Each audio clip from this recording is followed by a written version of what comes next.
What would you like me to call it? Well, what? The document. I ought to give the document a name. Oh, Does your testament have a title? Oh, I see. No, I was thinking of calling it a closed book. Oh, I like that. Oh, do you? It is rather neat, isn't it? I'll call it book for short, okay? Oh, will you? Well, all right. I mean, So how do we go about this? Well, it's not going to be easy because I need time to adjust because I'm not, you know... Of course. So, why don't you just keep typing, no matter how confused it seems, and then we can clean it up afterwards. Sounds good. All right. So, shall we start? Yes. Right. I'm blind. I realize that. No, that's the first sentence. Oh, I'm sorry. What's that? Sorry. I'm blind, full stop. Well, of course, full stop. As I said, it was a sentence, didn't I? Don't bother me with punctuation. Just use your instinct. Or hopefully your education. Right. Good. Right. Sorry. Ready when you are. No, don't keep prompting me. When I know what it is I want to say, you'll be the first to be told. Sorry. And don't keep fucking saying sorry every 2 seconds. It drives me fucking bananas.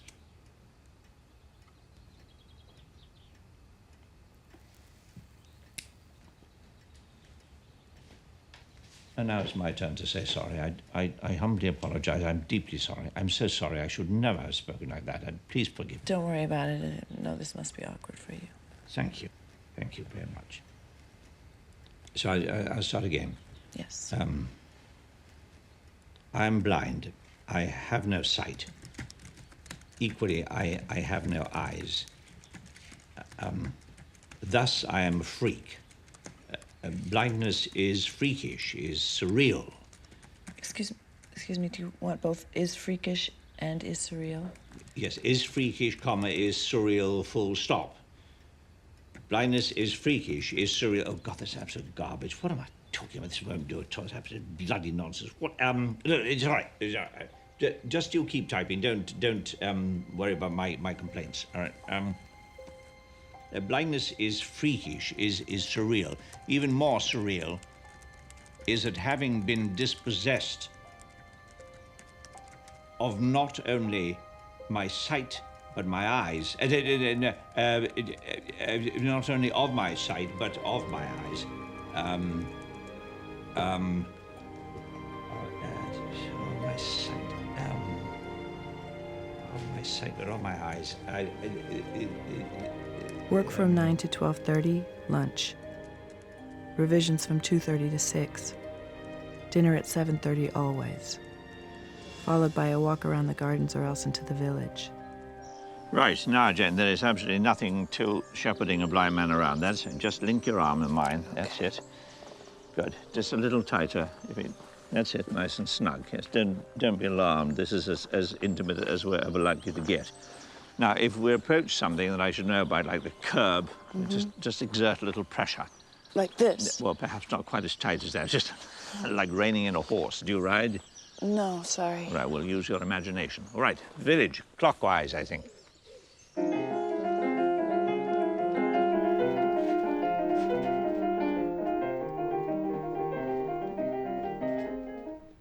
Mrs. Kilbride arrives at 7:30 a.m. and leaves after serving dinner. Saturday after lunch. Doesn't come on Sunday. The house is alarmed.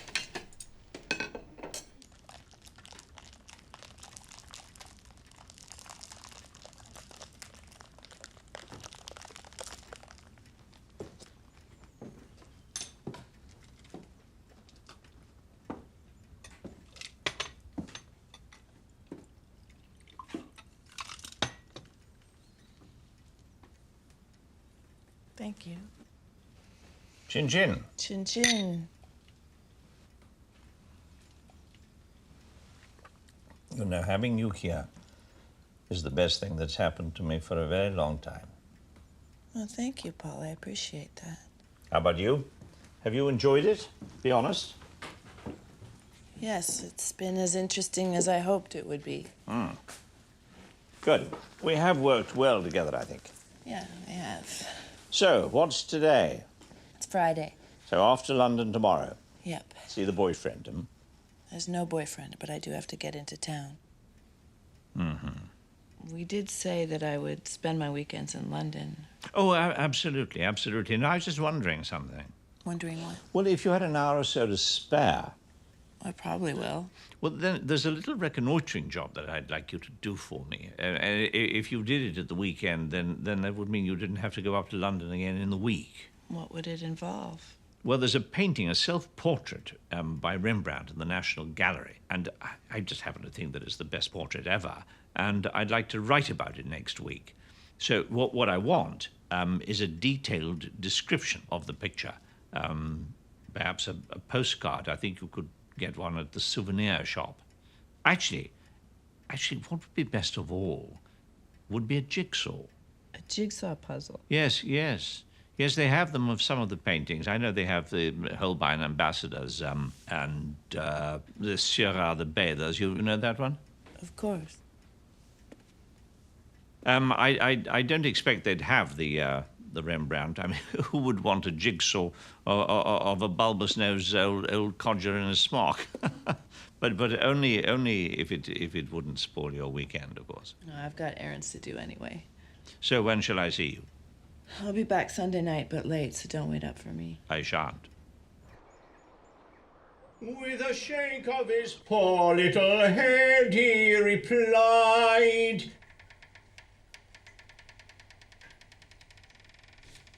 "Hello?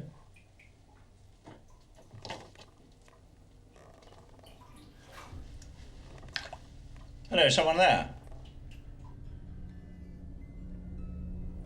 Hello?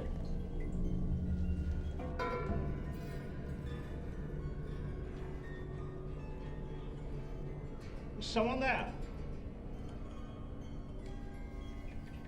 Hello? Hello?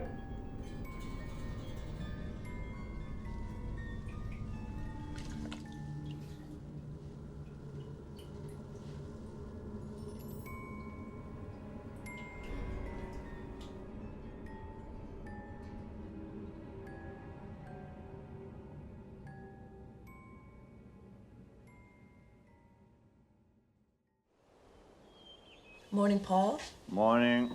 Sleep well? No, I didn't. Sorry. I hope I didn't wake you coming in. When did you come in? Just after midnight. Had dinner with a friend at Bayswater, then I drove straight down. You couldn't have been here around 11. 11 last night. Well, of course not. What the hell other night could it possibly be? Don't bite my head off. I told you not to wait up. I didn't wait up. I'm sorry. I'm sorry, Jane. I had a rather eerie experience. What happened? Probably my imagination. How did you get on in town? I got the postcard. Oh. And the puzzle. Oh, well done you. Very good. I was imagining you were going to have to snip bits out of the postcard. I don't follow. Well, what I want you to do is assemble the jigsaw, but leaving out the eyes. You see, I have this theory that what distinguishes a truly great self-portrait is how the eyes are painted. But something may or may not work. For the cover.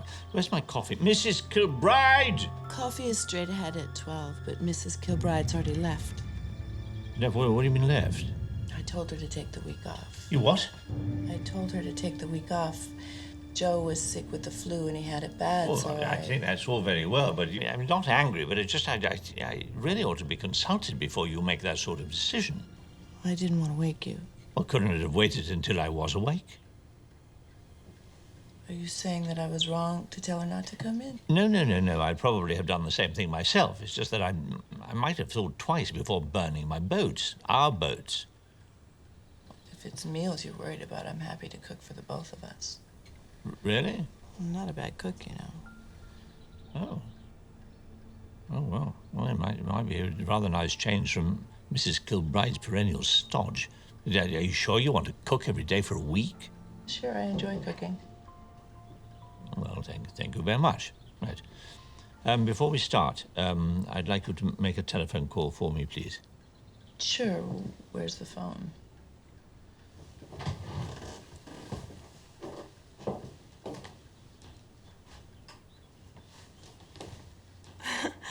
Why on earth is it shut away like that? Well, as I told you, I hate modern gadgetry. I have to have a telephone, but I don't have to look at it, if you see what I mean. Who am I to call? Oh, my agent. We've rather lost touch over the years. I'd like to tell him about the book. His name is Andrew Bowles, and it's 020-7631-3341. What did I just say? What number did I give you? 02076313341. That's right. Oh, don't tell him it's me. I'd like it to be a How am I surprise. supposed to say that it is? Well, try not to say anything. Just Ringing. Yes, Andrew Bowles, please. Hello, I'd like to speak with Andrew Bowles. He is. Can you tell me for how long? I see. No, I'll try back when he's... Yeah, thank you. Bye-bye. out. Away. Bloody agents. Where the hell is he?